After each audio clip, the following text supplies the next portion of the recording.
Allô les amis, une autre petite vidéo pour faire suite à l'autre que les spécialistes m'ont répondu. Il y avait un petit quelque chose qui me tracassait, fait que j'ai dit on va refaire une autre petite vidéo. Bien qu'il ne nous a pas vraiment répondu sur l'île d'Anticosti, comment ça se fait qu'il y a encore des chevreuils, puis ça a comme bien à donner, même pas une semaine plus tard, on apprend que c'est quasiment pas une année record, mais ils sont très heureux. Il y a beaucoup de veaux d'un an. Donc, faut croire que supposément il n'y avait plus de nourriture ben pour eux autres. Faut croire que ça va bien.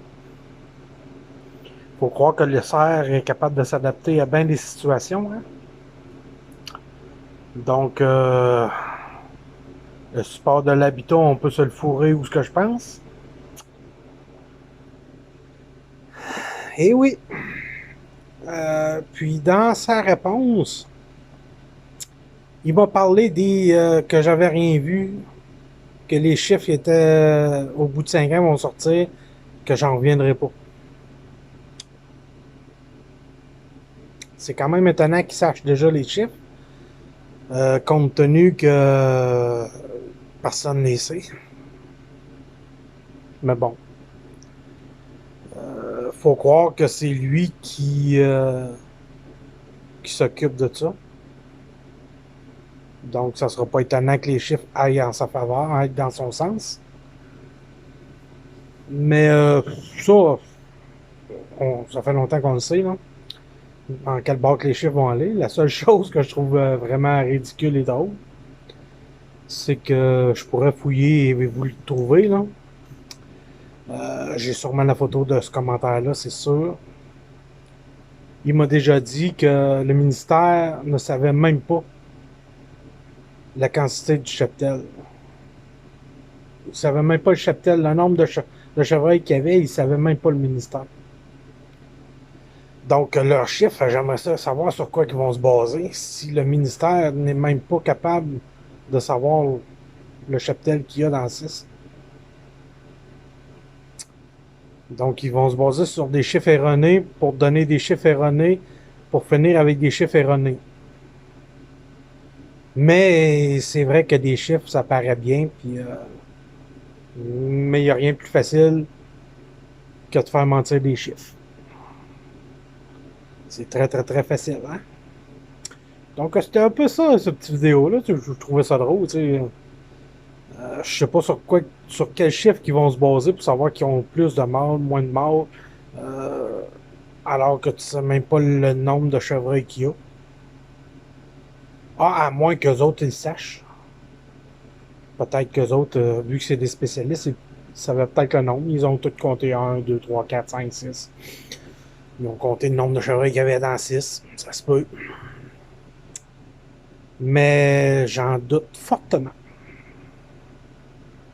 Donc, des chiffres qui vont être erronés, des chiffres qui partent de chiffres erronés, c'est supposé donner des bons chiffres selon eux. Bon, j'avoue que je m'en contrefous un peu.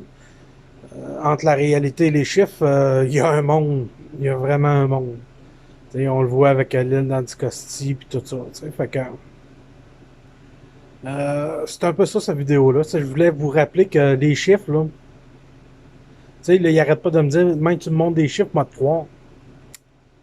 À mieux, moi, des gars qui ne montrent pas de chiffres puis qui affirment des choses que des gars qui sortent des chiffres que, ouais, je peux t'en sortir des chiffres comme j'ai dit dans l'autre vidéo. 9, 1000, 50 000. Tu as des chiffres. Ça veut dire quoi? Sur quoi ils sont basés? Sont-elles véridiques? Sont-elles fausses? C'est des chiffres.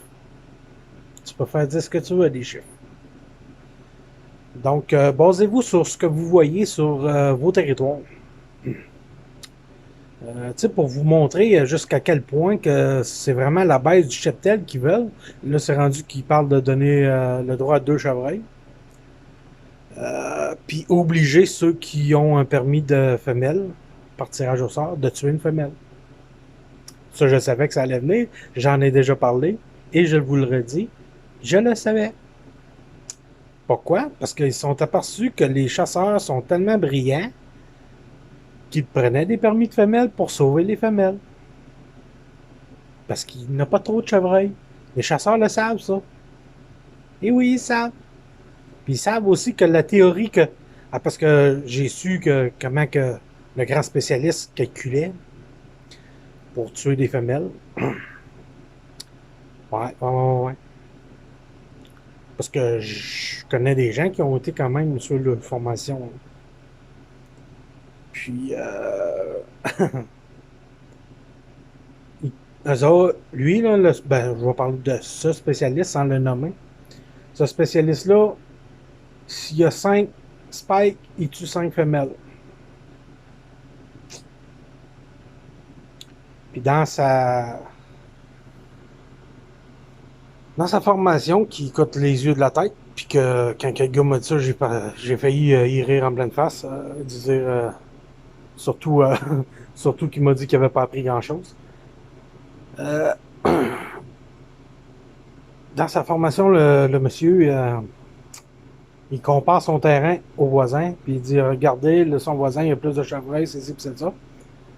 Les ravages, puis il n'y a plus de nourriture, puis lui, il dit, ah, moi, c'est de même que je fais ça, puis c'est ci, puis c'est ça. Puis au fur et à mesure qu'il parle, il dit que son cheptel a augmenté. Depuis qu'il fait le QDMA, son cheptel a augmenté. Mais il vient de dire que le voisin, les ravages d'hiver, tu sais, ils se contredisent eux-mêmes. Tu les laisses faire, tu les laisses parler, ils se contredisent. C'est quand même bien fait, les choses. Hein? Tu sais, moi, je fais des petites vidéos juste pour vous montrer leurs contradictions. J'ai même pas à vous dire quoi faire. Faites ce que vous voulez. Je l'ai toujours dit. Logique. Votre logique. Gros bon sens et logique. Utilisez ça, vous allez savoir c'est quoi vous avez à faire. Mais ces gens-là, on dirait qu'ils n'ont pas. Sont tellement imnobulés par le QDMA et le RTBL. Puis soit dit en passant, ça peut être bon. Ça peut être bon de protéger des jeunes mâles. Ça peut être bon, mais pas partout. Donc, une loi à grandeur du Québec, ça serait néfaste. Ça serait néfaste. Pour certains secteurs, ça serait néfaste. Pour d'autres, ça serait bénéfique. Donc, tu peux pas mettre une loi. C'est ça que j'essaie de le faire rentrer dans leur tête. Puis, j'ai parlé avec un gars, puis le gars m'a dit, jamais tu vas le faire rentrer ça dans la tête. Jamais qu'ils vont t'avouer que tu as raison. Puis ce gars-là, il a suivi la formation, puis il m'a avoué lui-même que j'avais raison. Que j'avais raison. Mais lui, il pensait que j'étais contre protéger les jeunes mâles. Moi, j'ai rien contre ça. La seule chose, c'est tout dépend des secteurs. Tu n'as peut-être pas besoin de les protéger, les jeunes mâles. Tu sais, le gars, lui-même, il me l'a dit. Il était en année, il a tiré 3 mâles matures. Ouais. Il a tiré 3 mâles matures. L'année d'après, il n'y avait pas aucun buck. Ouais. C'est peut-être pas. Le problème, c'était peut-être pas de tuer un spike. Hein? Il a tué les 3 matures. L'année d'après, il n'y a pas eu de buck. Il n'y avait pas de veau, il n'y avait quasiment pas rien. Tu sais, tout est question de logique et gros bon sens. On veut tout tuer des gros mâles. On veut tout. C'est dans la nature, c'est ce qu'on veut, mais c'est pas juste en protégeant les jeunes bucks que tu vas y parvenir. C'est en analysant ton secteur. Hey, moi, j'ai des gens là, qui me parlent des fois. Là. Je trouve ça drôle en astuce. Puis il y en a même dans le groupe là, de la 6. Là, on est content, on va avoir des bucks, on va avoir des bucks. Ouais, puis, toi, qu'est-ce que tu avais sur ton territoire là, avant que le RTBL arrive? Ah, dis-moi, avant que des femelles des veaux. Ok, toi, t'avais des femelles des veaux. Tes femelles avaient des veaux. Ah ouais, j'avais des femelles des veaux, mais je voyais pas de buck. Juste comme ça. Tu utilises ton gros bon sens et logique. Si tu as des femelles qui ont des veaux, est-ce qu'il y avait un buck ou pas sur ton territoire?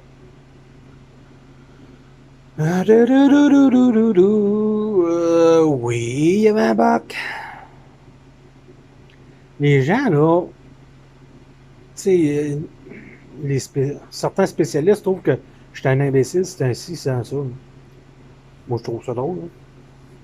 Tu sais, il y a des places à bac qu'on appelle, là, puis il y a des places à femelles.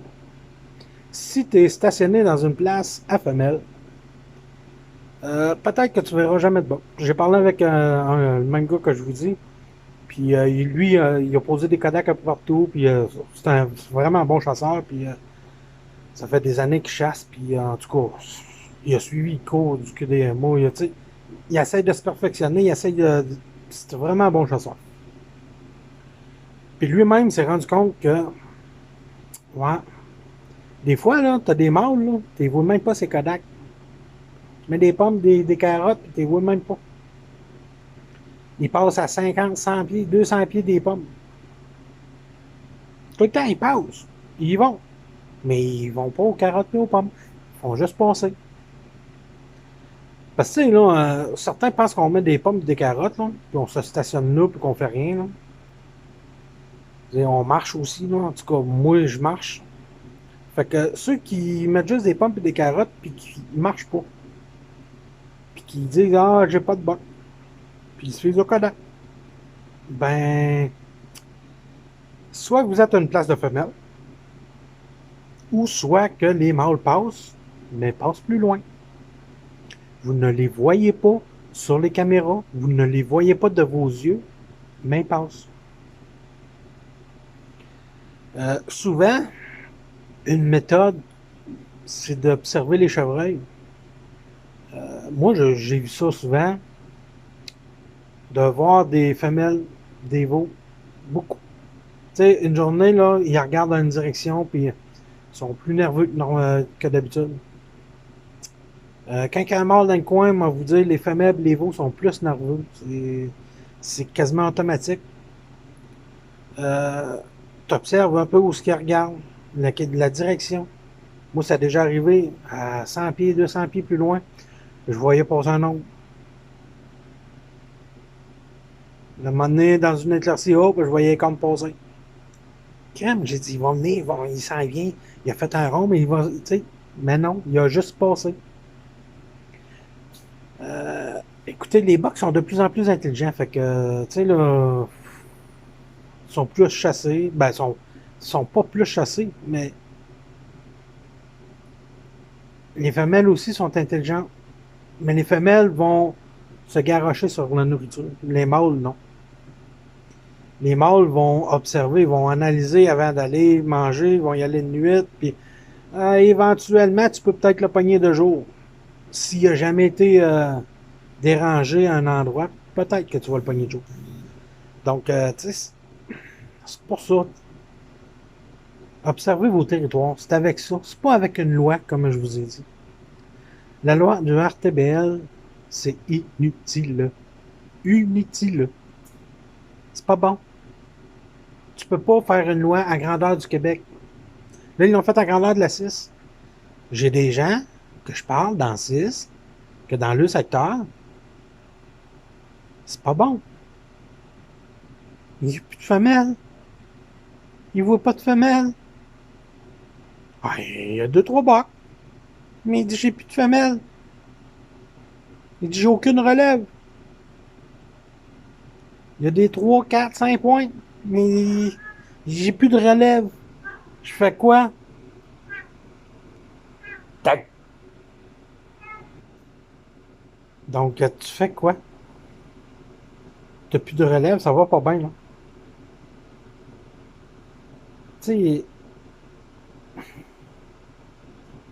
ça prend des femelles, ça prend des mâles, ça, c'est sûr. Mais quand on sait qu'un mâle mature peut accoupler minimum 5 femelles, si tu as 10 femelles, 2 mâles matures, tu es en business. Tu es en business.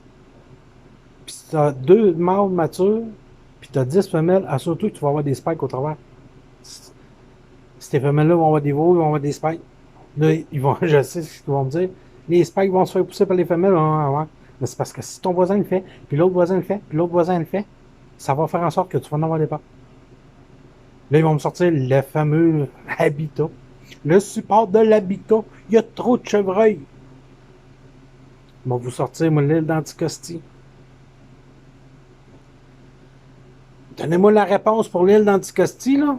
Une vraie réponse, hein, parce que je ne l'ai pas eu, là. Comment se fait-il qu'il y a du chevreuil encore sur l'île d'Anticosti? Parce que dans la réponse du spécialiste, il est plus supposé de rester grand bouffe. Donc, comment se fait-il qu'il y a encore du chevreuil sur l'île d'Anticosti?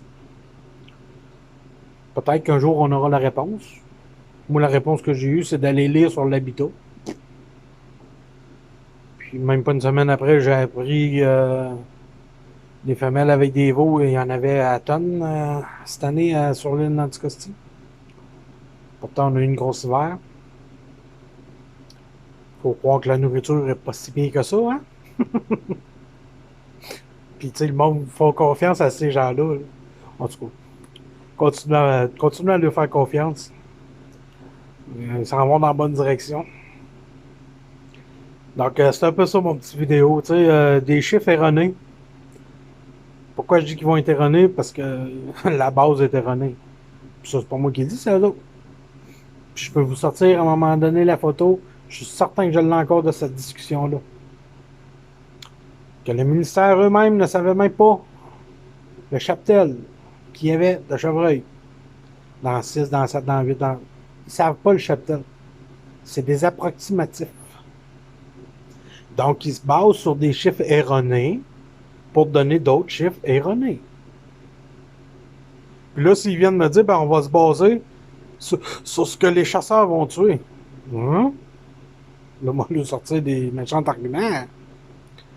Sur ce que les chasseurs ont tué, c'est parce que c'est vous autres qui décidez ce qu'ils tuent ou ce qu'ils tuent pas.